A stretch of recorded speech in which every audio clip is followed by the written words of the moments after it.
Assalomu alaykum Avtotime kuzatuvchilari. Bugungi sotuvimizda Traverse mashinasi seriyozli nomerlarda akkuratniy bo'lgan bratalli haydashgan. O'shaning uchun ham mashina ham akkuratniy. Mashinamiz 2023-yilda ishlab chiqarilgan. Eng asosiy tomoni full AVD komplektatsiyada 26000 km masofa bosib o'tgan. Kraskasi 100% top-toza. Bu mashinamizga qilingan ishlardan old riskiy zonasi broneplyonka qilingan. Nexendan 4 yumshoq balon, elektronniy podnoshkalar, tonirovka ruxsati to'liq 1 yil.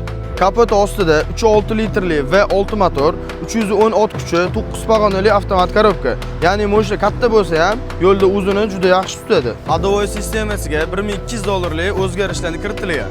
Xo'p, mashinamizning salon qismiga keladigan bo'lsak, eslatma uchun aytib o'taman, naqd 7 kishilik o'rindiqlar, ikkala orqa sideniya kapitanskiy, двойной lyuk, elektronniy sideniyada vibratsiya funksiyasi bor. Agar sizga yoqmasa, o'chirib qo'ysangiz ham bo'ladi. Oldi monitorimizning o'zida sekretniy seyflar mavjud.